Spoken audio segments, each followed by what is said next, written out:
Lá no Bezerra, nós falamos sobre a Joana de Cusa, ela e a relação dela com Jesus.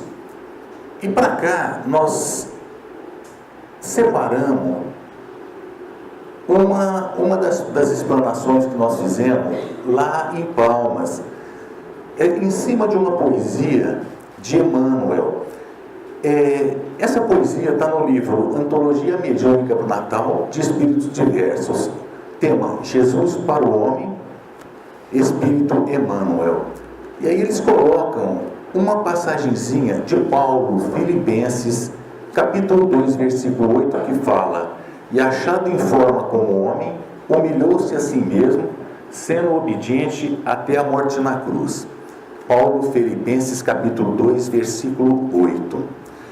E aí a poesia começa assim: ponto, o mestre desceu para servir, ponto. Aí ele continua: do esplendor à escuridão, da alvorada eterna à noite plena, das estrelas à manjedoura, do infinito à limitação, da glória à carpintaria, da grandeza à abnegação, da divindade dos anjos à miséria dos homens, da companhia dos gênios sublimes à convivência dos pecadores, do governador do mundo a servo de todos, de credor magnânimo a escravo, de benfeitor e perseguido, de salvador a desamparado, de emissário do amor a vítima do ódio, de redentor dos séculos a prisioneiro das sombras, de celeste pastor a ovelha oprimida, de poderoso trono à cruz do martírio, de verbo santificado ao angustiado silêncio, de advogado das criaturas a réu sem defesa, dos braços dos amigos ao contato de ladrões, de doador da vida eterna a sentenciado no vale da morte. Humilhou-se, apagou-se, para que o homem se eleve e brilhe para sempre. Ó Senhor, que não fizeste por nós a fim de aprendermos o caminho da gloriosa ressurreição do reino? Emmanuel.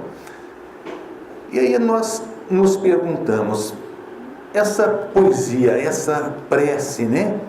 Muito bonita de Emmanuel. Então, normalmente a gente acha assim, o espírito é um espírito evoluído, não é um espírito puro, não é um espírito perfeito ainda, como a Joana de Ângeles também.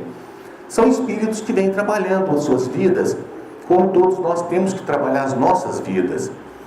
E o Emmanuel, que escreveu essa poesia, ele está fazendo como que uma homenagem a Jesus, um louvor. É uma prece, porque a prece tem 3 finalidades: pedir, agradecer e louvar. Aqui ele está louvando a Deus, agradecendo a Jesus por ter descido lá da sublimidade dos locais em que ele se encontra, de luz para a escuridão. Ele se fez, como diz João, carne. E realmente ele se fez carne. Ele encarnou aqui na Terra e foi um trabalho de mais de 1500 anos para que ele conseguisse reencarnar Jesus aqui na Terra. E o Emmanuel faz essa homenagem. A gente fala, puxa, que bacana o Emmanuel, a gente tem a história dele aí com o Chico Xavier, quantos anos de trabalho, de luta. Mas a gente pouco sabe, ou hoje nós conhecemos a história dele através das suas obras, das suas 4 obras que são novelas, que são históricos, né? São livros históricos que ele conta. E nessa primeira, que há 2000 anos, ele, quando Chico conheceu o Emmanuel, foi mais ou menos em 1931. O Chico viu um senhor entrar, simpático, já idoso, e ele automaticamente já se simpatizou com esse senhor. Não era aquele Emmanuel que nós temos uma figura. E aí, de 38 a 39, ele começou a contar a história dele para Chico Xavier, que saiu o livro há 2000 anos, que é a primeira obra de Emmanuel com Chico. Fora as outras, que ele tem várias obras. E nesse livro há 2000 anos, ele conta primeiramente a história de Públio Lentulus Cornelius Sulla, 70 anos antes de Cristo. Esse Públio Lentulus Sulla, 70 anos antes de Cristo, ele era cônsul romano, uma pessoa muito séria, uma pessoa muito rígida e uma pessoa muito cruel. Ele mandava matar os inimigos e ele estava planejando tomar o poder, porque não se sabe de onde, ele tirou que da família Cornélios sairia o imperador de Roma. Obviamente que ele foi, os insurgentes foram descobertos e ele foi morto, enforcado, salvo engano. E ele era muito cruel, ele cegava as pessoas, ele não media o que ele fazia para ter poder. Depois de Cristo, nasce esse Públio Lentulus. Públio Lentulus, Cornélios, e ele é um senador, já com 30 anos, ele é um senador da República Romana, e lá diz no livro que ele é uma pessoa muito nobre, mas muito correta, muito rígida também, mas já não tão endurecida como aquele outro Públio, que tinha sido bisavô dele e pelas leis da reencarnação, ele próprio. E nessa vida, ele como senador, ele tinha um poder muito grande, mas nem todo o poder, nem todo o dinheiro, nem tudo que ele tinha, ele conseguiu salvar sua filha da lepra, que hoje é hanseníase. A sua filha Flávia estava leprosa. E em Roma eles não conseguiam tratamento, ela estava praticamente condenada à morte. E aí Tibério, o imperador, fez um convite a Públio, se ele não queria ir para a Palestina. Vai para a Palestina. E ele conversou com a sua mulher Lívia e entenderam por bem ir. Ele, a Lívia, a Flávia e Marcos, o filho. E eles foram. Chegando na Palestina, um clima diferente, mas ela não se curava. Ela não se curava. E um grande amigo de Públio Lentulus disse para ele, antes de partir, falou, olha, você tem que ser muito rígido, você tem que ser duro, disciplina. Se alguém fizer alguma coisa, você seja duro para a pessoa, para mostrar sua autoridade, porque você está em nome de Tibério lá, que é o imperador. Tá certo. Chegando lá, um jovenzinho lá na Palestina jogou uma pedra, acertou um deles lá, não sei se foi ele ou a esposa Lívia, fez um machucadinho. Ele automaticamente já mandou esse moço para as galés. As galés é o seguinte, diz o livro, que quando vai para as galés a pessoa nunca volta, ela morre lá nas galés. Galés são aqueles navios que o escravo ficava lá embaixo, né, nos remos, remando para todos os lugares do mundo até ele morrer, de desidratação, de fome. E ele falou, vai para as galés. E o pai desse jovem, esse menino chamava Saul. O seu pai, André, foi pedir, ajoelhou-se perante o público, pediu, pelo amor de Deus, ele é um jovem, só tem 18 anos, perdoa esse ato dele. Mas o público lembrou do que o amigo disse, seja rígido. Ele falou, não, a minha sentença já está dada. E a gente vê então um tipo de sentença, né, injusta, iníqua. Uma pessoa chega, uma pedra tirada, você vai estar condenado eternamente às galés. E nessa dureza dele, esse pai também quis se vingar. E numa noite lá levou seu filho Marcos, filho de Públio, e escravizou. Mas aí já não faz muita parte da história. Faz parte da história, mas não vamos entrar, senão não dá tempo. Mas nesse ínterim, eles, ao invés de ir para Nazaré, que eles vão mudar para Nazaré, foram para Cafarnaum.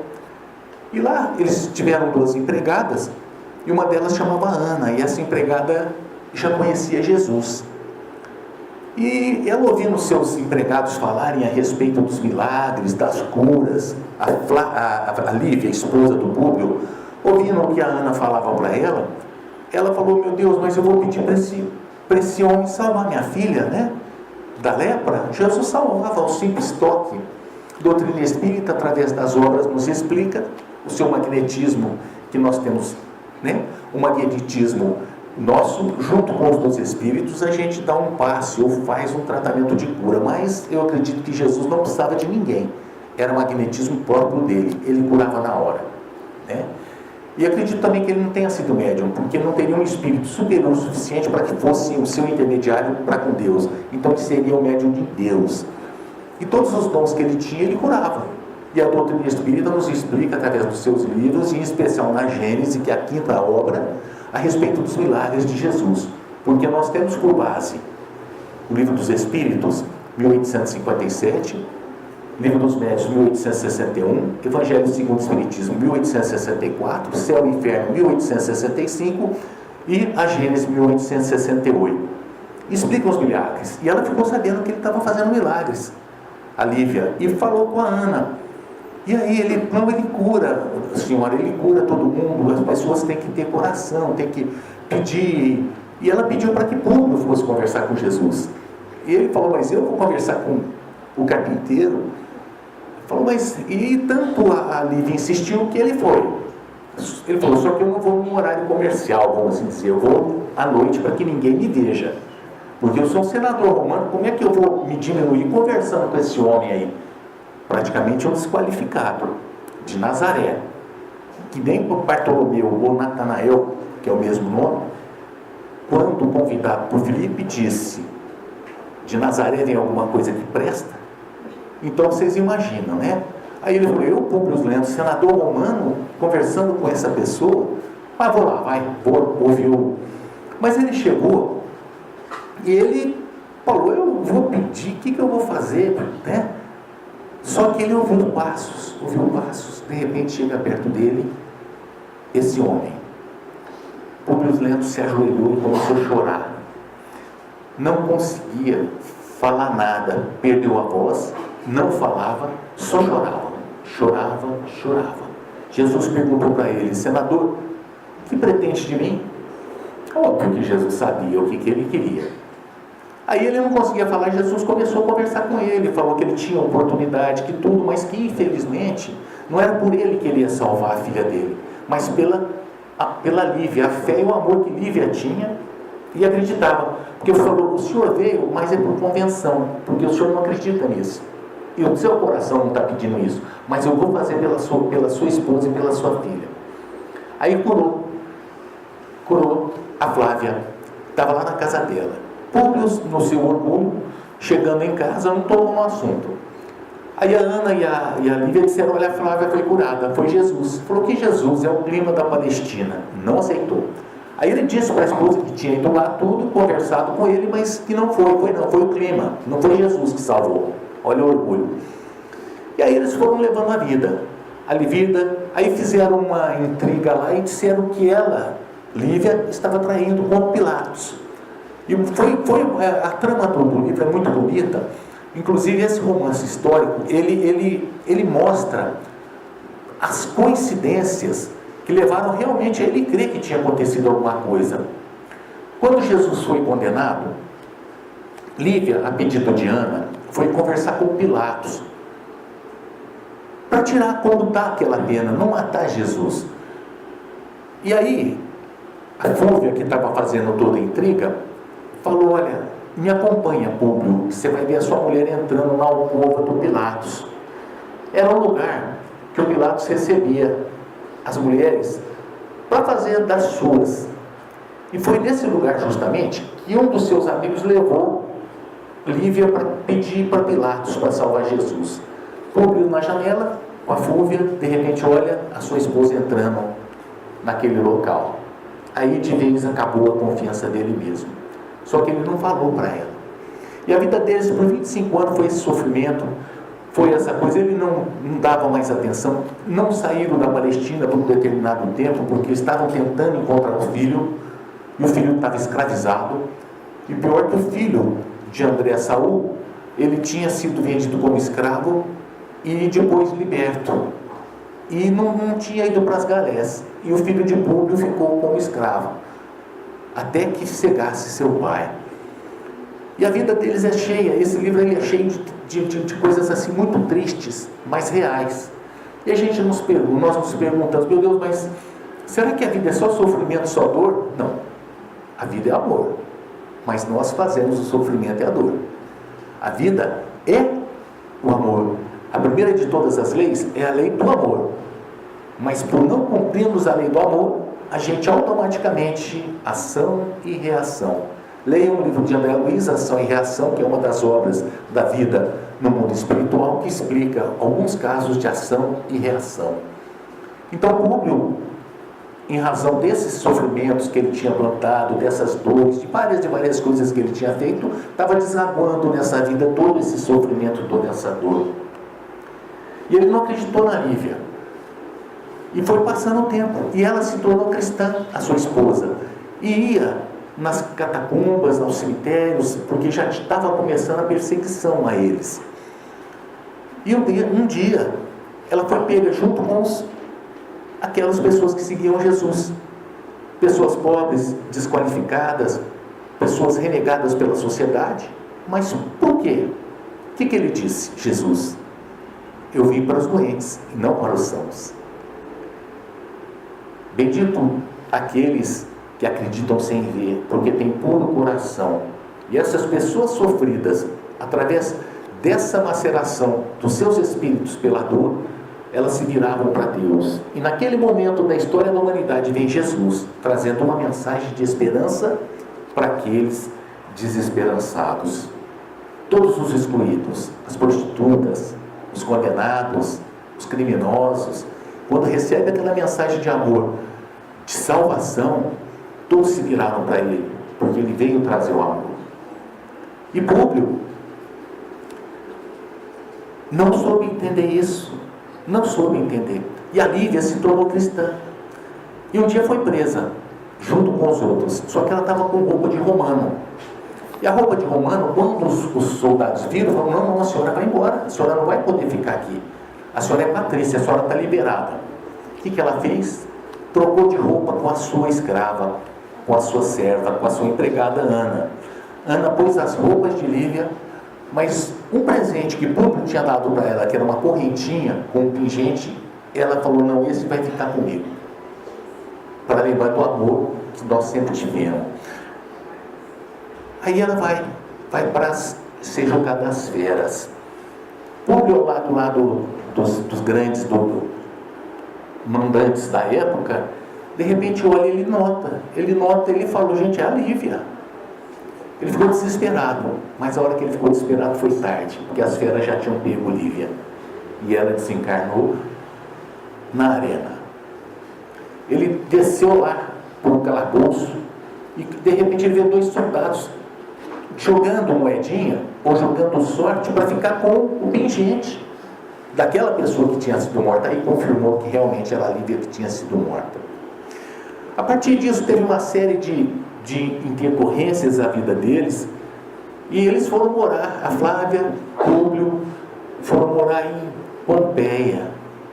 No ano de 79, a erupção do vulcão Vesúvio acabou com Pompeia, e dentre eles Públio Lentulus, sua filha, a Ana e os outros. Morreu queimado embaixo das lavas do vulcão, mas já era cristão.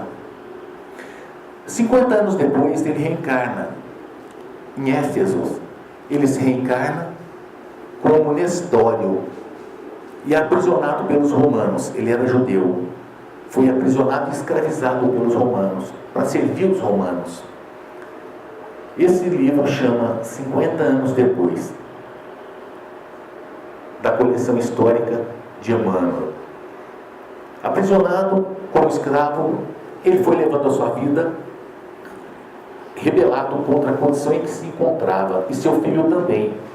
E ele continuou até ser preso, porque ele já era cristão, Nestório. Foi preso, ele e seu filho, condenado à morte. Não renegou Jesus.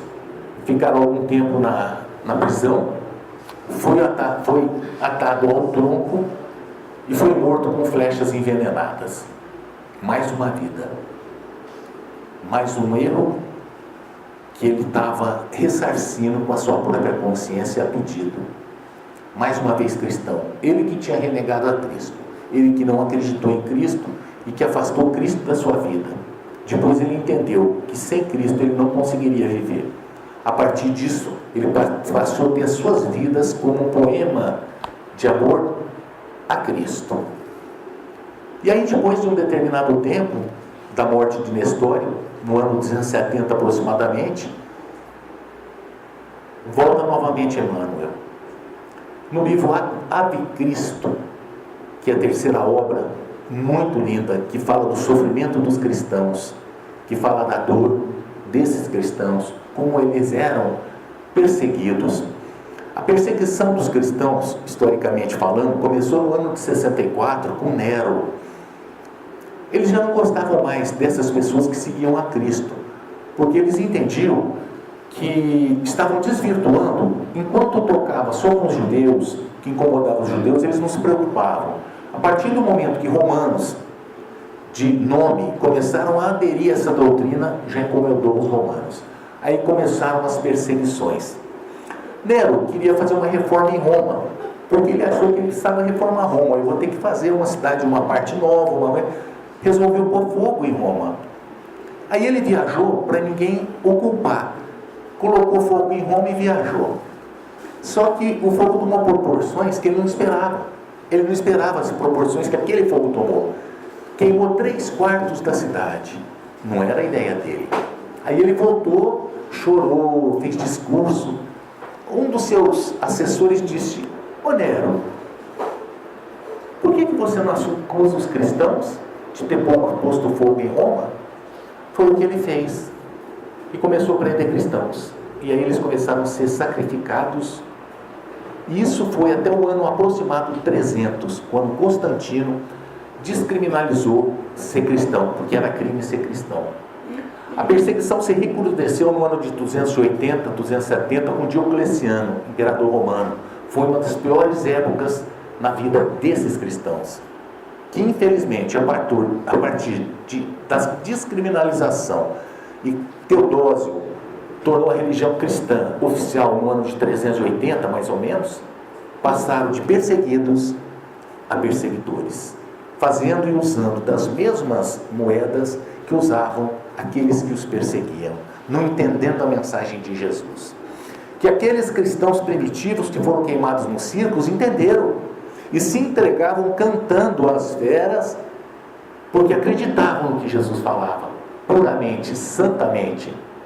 Tem um livro chamado A Esquina de Pedra, que nos mostra como eles viviam, as suas reuniões. Eles tinham reuniões mediúnicas, sabiam da reencarnação, mas depois tudo foi abafado. E no ano 500, o imperador Justiniano, através da sua esposa, que não queria saber da reencarnação, porque ela não admitia ser irmã de escravos, ou na próxima de ser, ou ter sido um escravo, e ser irmã daqueles desqualificados, proibiu o termo reencarnação.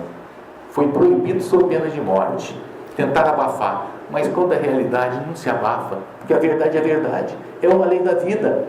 Podemos tirar dos nossos códigos alguma lei da vida, mas a lei da vida é a lei da vida, ela sobrevive.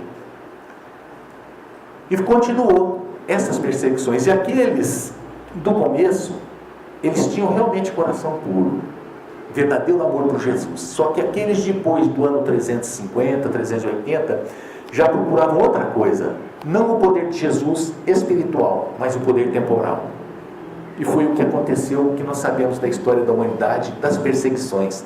80% das guerras são religiosas.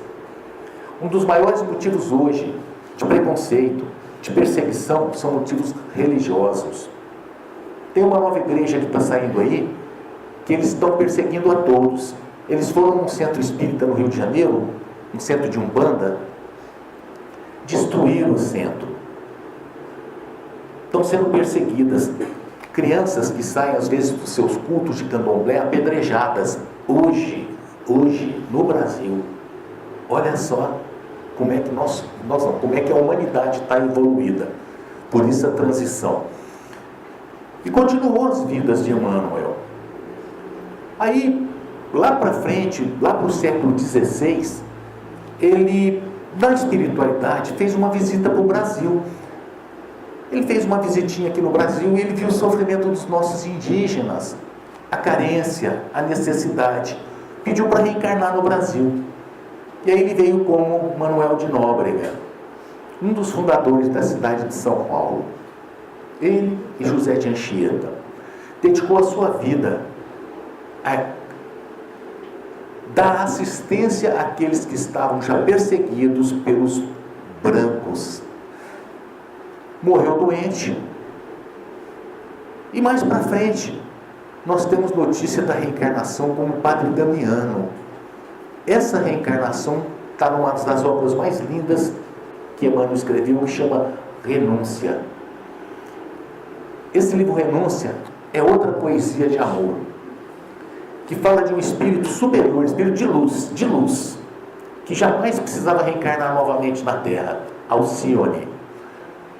Mas ela pediu, porque o antigo amor seu, uma pessoa que ela estava tentando fazer com que ele acertasse o rumo da sua vida, Carlos, estava reencarnado já. Aí ela conversou com o seu tutor, lá nas altas esferas de outro mundo, e ele disse a ela: Alcione, você não precisa fazer isso. Você não precisa. Para que você vai para a Terra? Você vai correr todos os perigos sem necessidade. Ela falou: mas eu preciso ajudar Carlos. Foi permitido. Alcione reencarnou. É muito linda a história dessa menina, as perseguições que a mãe dela sofreu de um desafeto, ou de uma desafeto que queria casar com seu marido, e depois essa menina, o tanto que ela sofreu.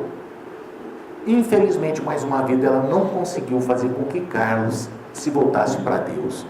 Já havia sido padre, já havia sido cardeal, e novamente foi na Inquisição um senhor inquisidor. E por, sabe que, estranheza do destino, ele que condenou Alcione à morte. Mas ele não a reconheceu, porque ela tinha se tornado freira. Maria de Jesus Crucificado, seu nome. E ficou 1 ano na cadeia, estava tão deformada, tão destruída, que quando levada ao tribunal da Inquisição, esse Carlos a condenou à morte porque não a reconheceu. Salvo engano, foi feito ela, depois que ficou sabendo, foi fazer uma visita para ela no calabouço. Então são histórias de vida muito linda. E a Alcione, ela sempre tinha o apoio de um padre. E esse padre cuidou da mãe dela, depois foi cuidando dela até ela se tornar adulta, que era o padre Damiano. Damiano também, Emmanuel, mais uma das suas reencarnações. E nós podemos notar que todas as reencarnações desses grandes espíritos que vêm nos trazer os seus exemplos, como Joana de Ângeles, Emmanuel, Francisco de Assis, Francisco Cândido Xavier, Divaldo Pereira Franco, não tem um deles que estava isento de dor, isento de sofrimento. Todos nós assistimos a vida de Chico Xavier. Nós vimos que com 3, 4 anos de idade, sua mãe desencarnou, o seu pai tinha 8, 9 filhos, precisou distribuir esses filhos para depois os recolher. Chico, com essa tia enfiava o garfo na barriguinha dele, para judiar dele. Fazia com que ele carregasse pedra na cabeça, sem qualquer propósito. Que ele lambesse feridas do joelho do filho dela, seu primo, porque diziam que se lambesse as feridas, era curada.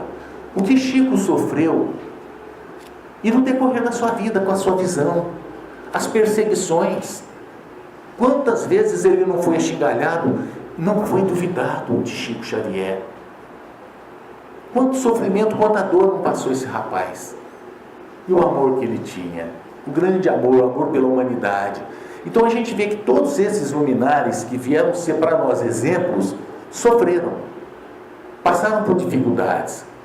Olha, a gente vê Emmanuel nessas suas vidas, depois que ele passou de Públio Lentulus e que ele se entendeu, e ele viu que só tinha um caminho a seguir, que é esse caminho de Jesus, ele se converteu.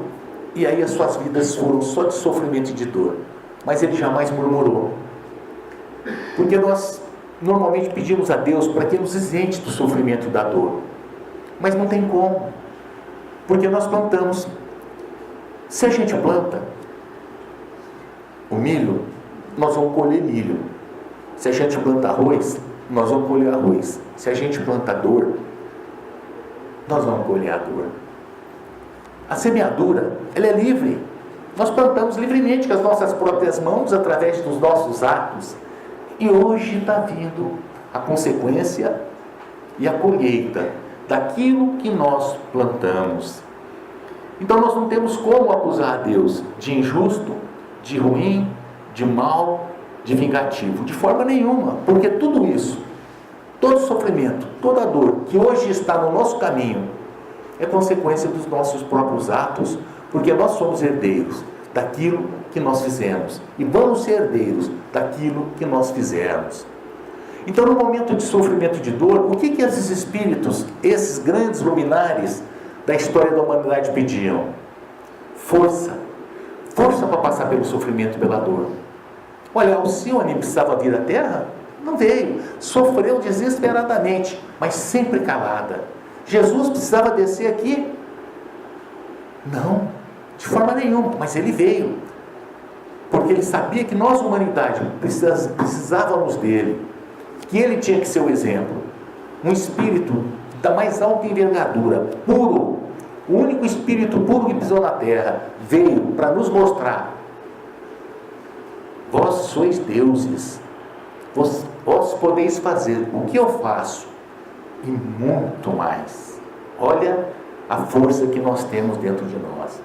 Então, quando bater o sofrimento, bater a dor, que possamos lembrar desses espíritos como exemplo, para que nas nossas vidas nós os coloquemos como exemplo e entendemos que se acontece alguma coisa que está fora do nosso controle, porque o que está dentro do nosso controle nós devemos sim lutar para melhorar, que é a resignação dinâmica. É estranho, resignação é uma coisa meio amorfa, parada.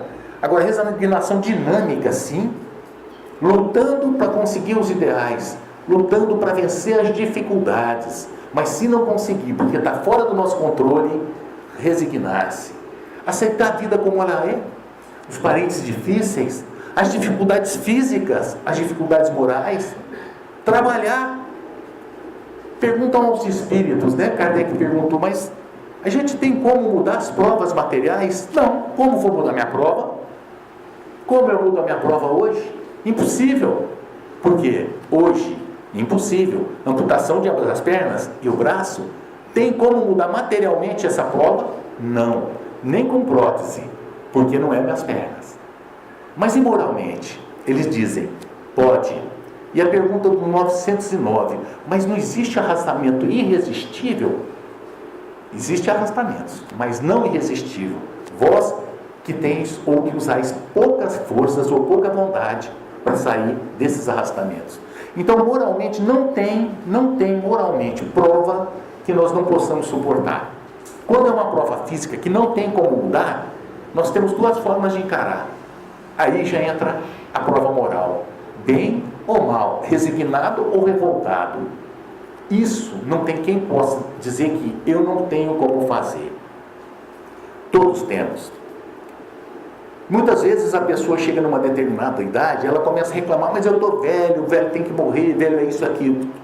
É uma bênção de Deus a gente conseguir passar por todas as fases da nossa vida até chegar à velhice. É uma bênção de Deus. Nós pouco a pouco amadurecendo. O problema é que no Brasil nós não valorizamos o idoso. No Japão o idoso é sagrado. É experiência pura nos transmitindo a sua sabedoria. Se soubéssemos aproveitar toda a sabedoria que os idosos têm, mas a gente diz, mas ele é revoltado. Sim, mas quem o faz ser revoltado? Quem o marginaliza? Quando uma pessoa vai conversar com a gente empurra, fala, dá licença. É culpa dele ou é culpa nossa? Da mesma forma, aqueles que não chegaram, ou que não vão chegar, porque não são todos que vão chegar numa idade senil. Muitos aqui dentro, infelizmente é a realidade, vão desencarnar, ou cedo ou tarde. Desencarnar todos vão, mas cada um no momento da sua vida. Muitos dos senhores podem não chegar à minha idade, 62 anos, mas muitos podem passar. E aí, entender a vida, que todos esses momentos que nós fazemos são momentos que Deus nos dá de oportunidade, e que a doença, ela é simples acidente de percurso, que as dificuldades e as dores são simples obstáculos que está treinando o nosso espírito rumo à luz, colhendo o sofrimento e a dor que nós plantamos e plantando para o nosso futuro.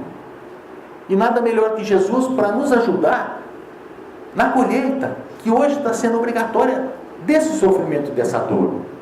Nada como Jesus colocado em nossos corações, como nesses exemplos, para que a gente possa ter força para passar por essas dificuldades, força para vencer essas dificuldades, força para conseguir vencer a nós mesmos, que é o maior de todos os inimigos. Nós não temos inimigo lá fora, de forma nenhuma. Nós temos pessoas com as suas carências, as suas necessidades, e no momento da vida, da história dela, é o que ela entende, onde ela chega. Como nós podemos pedir para um animalzinho, por exemplo, para um cachorro ter as relações de um animal, as reações, um gato, não tem como, porque o que ele sabe é aquilo, é até ali. Da mesma forma, os seres humanos, quando a gente vê uma pessoa muito bruta, uma pessoa muito bronca, ele não tem como mudar mais nada, ele só pode chegar até isso. Agora, nós que sabemos, já que sabemos, nós somos responsáveis. O entendimento. Então, a doutrina espírita, ela vai esclarecendo, vai nos mostrando a realidade das nossas vidas, e que esse sofrimento e essa dor, uma hora vão passar, como tudo na nossa vida passa. Todo sofrimento é passageiro. Nós estamos sendo exercitados no nosso espírito, fortalecendo, fortificando a nossa musculatura moral. Porque quando nós estamos muito bem na vida, nós pouco nos lembramos de Deus, nós pouco nos lembramos da prece. Muitas vezes nós nos esquecemos do sofrimento do nosso próximo que está ao nosso lado. Mas quando a dor bate dentro da nossa casa, no nosso coração, dentro, lá no fundo do nosso ser, aí ele fala, meu Deus do céu, por que eu sofro tanto? Olha, chamando Jesus, chamando Deus. Aí é o momento que a gente tem que se abrir para Deus, conversar com Ele, pedir força naquele momento. Divaldo Pereira Franco, ele tinha umas dores de cabeça muito violentas.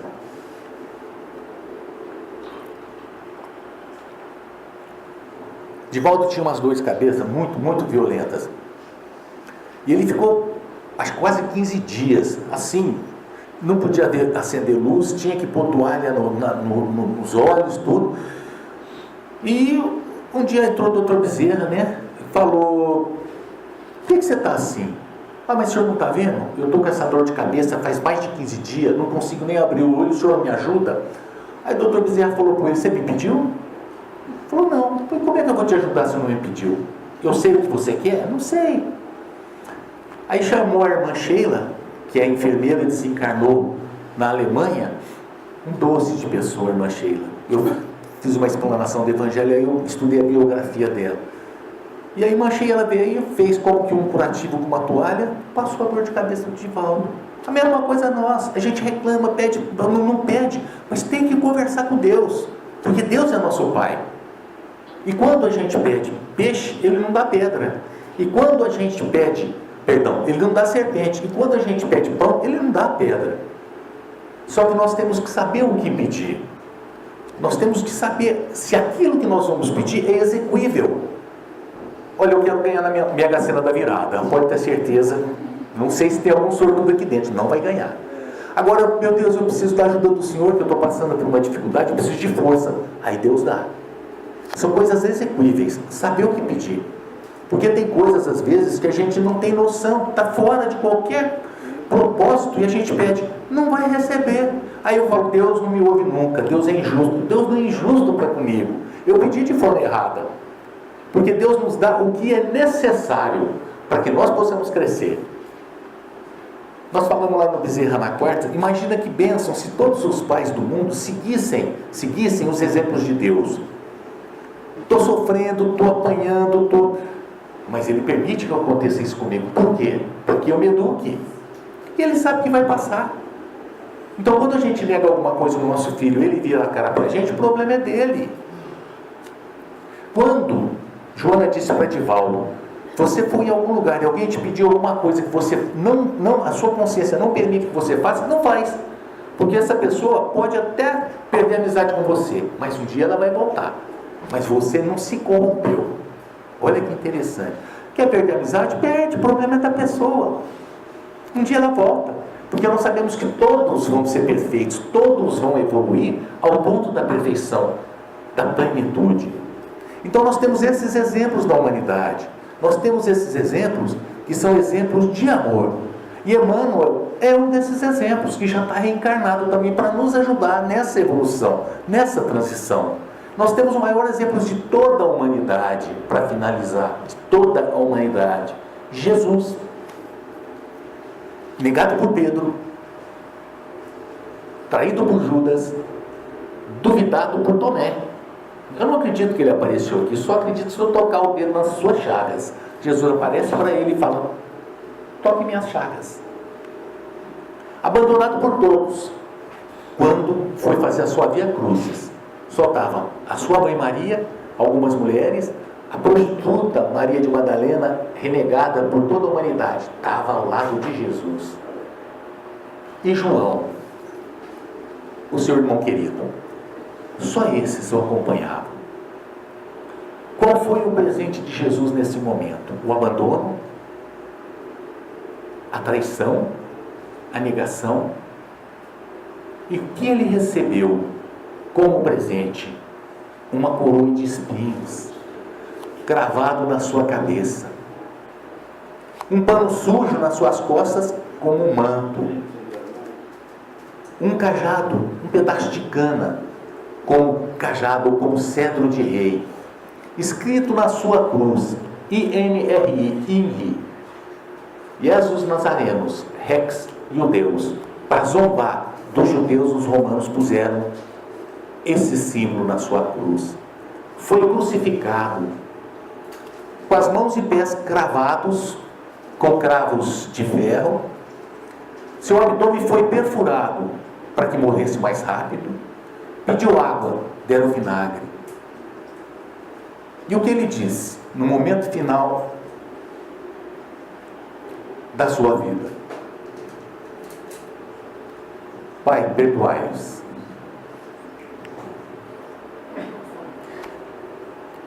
Vocês terminam assim, eu choro. Eles não sabem o que fazem. Essa é a mensagem do Evangelho da noite. Deus abençoe a todos, de ambos os lados da vida. Muito obrigado.